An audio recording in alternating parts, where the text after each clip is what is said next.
Hi, Grandma here, and I'm going to continue reading chapter 7. And in this particular book, I'm going to be reading page 66, about a third of the way down. All afternoon, the way continued through the forest, yet there was no sign of its coming to an end. The dusk began to fall, and the howl of a wolf sent shivers down Robin's spine. Still, no woodman's hut appeared, and there was naught but forest trees and brush on every hand. Finally, when it was so dark they could hardly see the path, Robin pointed out a feeble light. "See, there! Through the trees," he said, "a small cottage.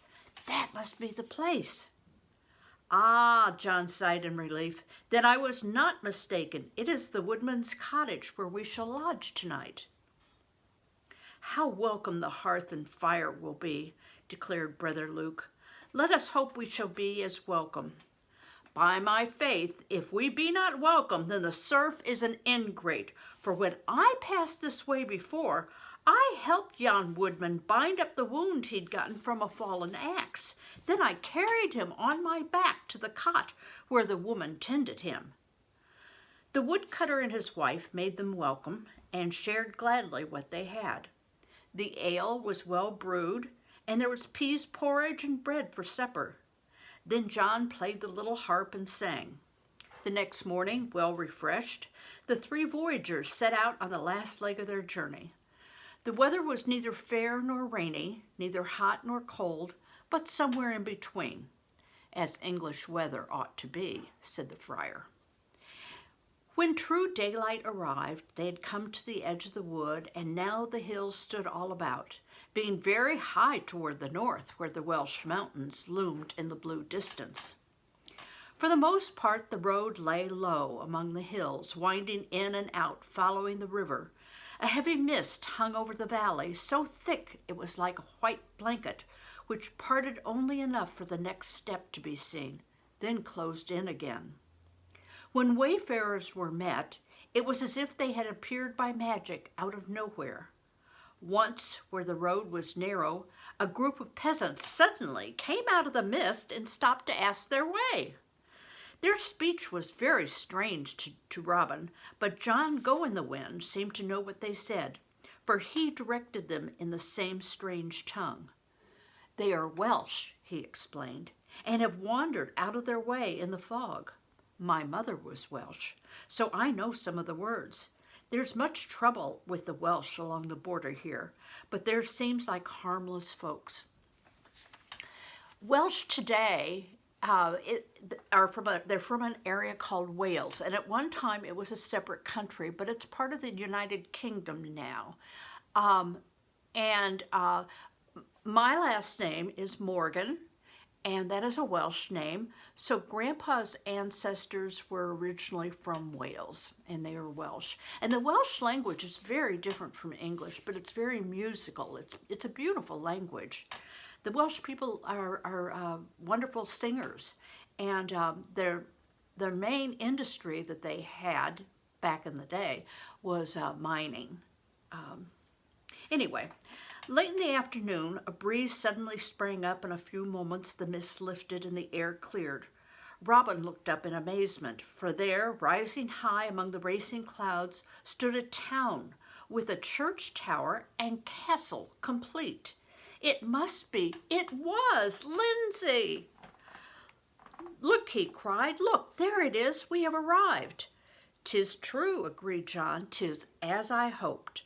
We have arrived before sundown, and can enter the castle before the gate is closed."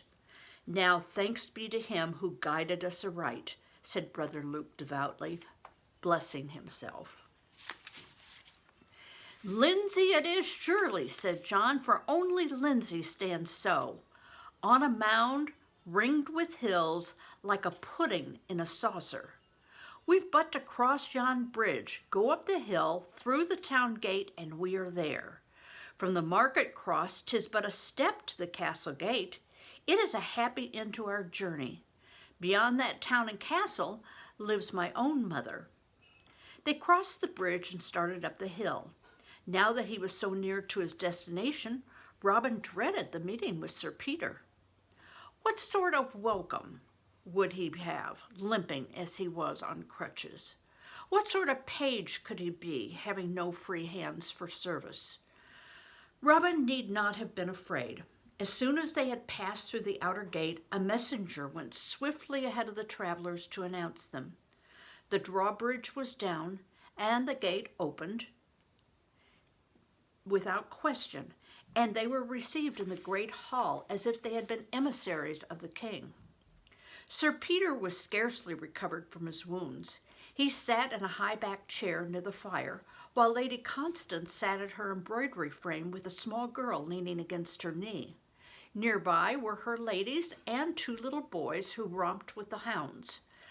When the travelers entered the hall, Lady Constance rose and, drawing the children about her, stood beside Sir Peter to greet them. "It is a pleasure to welcome you into our household," said Sir Peter to Robin, not seeming to notice that Robin could not straighten. "We are grateful to this good friar for his care of you, and to John Go-in-the-Wind, who is known to us.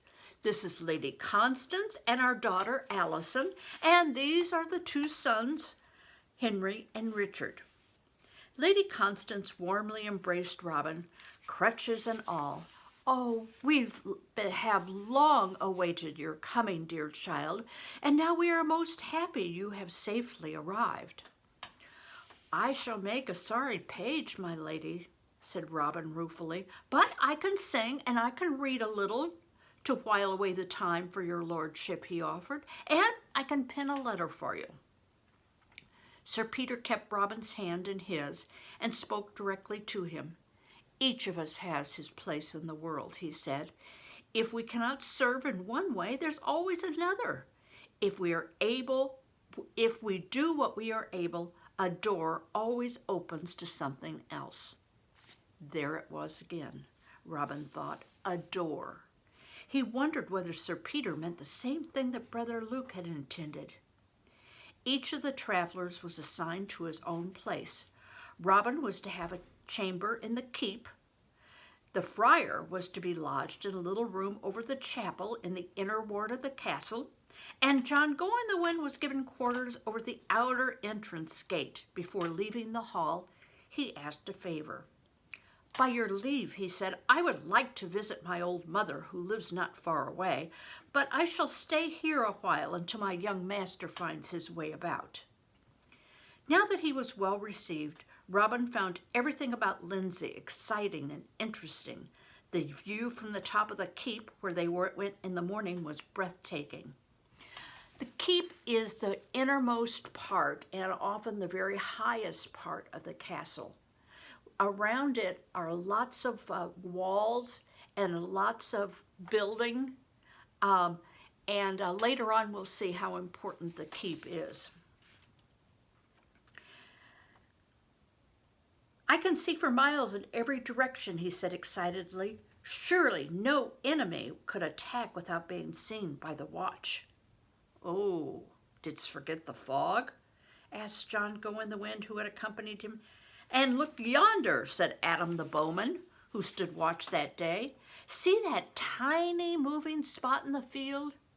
At first, Robin could not find anything that moved in the open field to which Adam had pointed.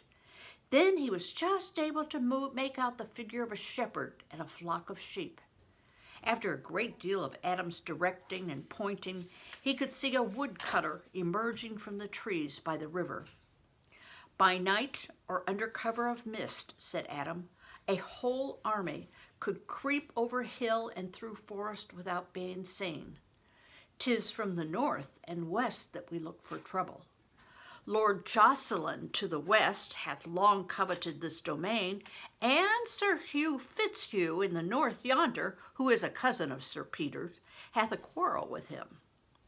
"But they could not take so strong a castle, surely," said Robin. "Well, we can be starved out," said Adam. From the other side of the tower, Robin could look down upon the town and the church roof and see clearly how the church was shaped like a cross. He could see the roof of the market in the open square and the people walking about. He could see the bend of the river and the two bridges, one leading west and the other one to the south, which they had crossed yesterday. To the north, the ground fell straight away down to the river, more than 100 feet below. "My mother's cottage is there," said John, pointing north, "over the hill and into the next valley." Robin could see where the tower of the village church showed above the trees. Beyond, he could see the manor house against a dark forest which crowned the hills far, far away. "Is it near to the village where yon church tower stands?" asked Robin. "Oh, aye, 'tis just this side of the church, a tidy bit of a house on the heath where she lives alone with her cat. There is a path all the way. If thou art to call upon her, she would bake thee a bannock." Now, I don't know what a bannock is, but I am imagining it is something good to eat, like a cake or some cookies or something. Robin repeated the directions, but laughed at the thought of going all that way to make a visit.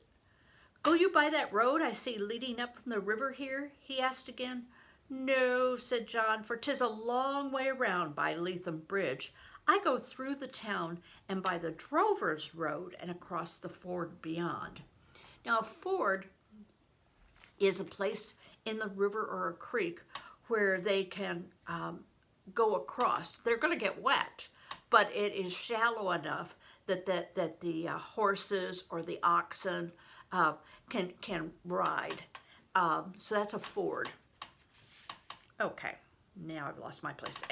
It was more difficult for Robin to go down the circular stair from the top of the keep than it had been to go up. Each step was set on a center newel, and the steps fanned out from it. Robin had to keep the outside wall to allow room for the crutches to spread far enough to bear his weight.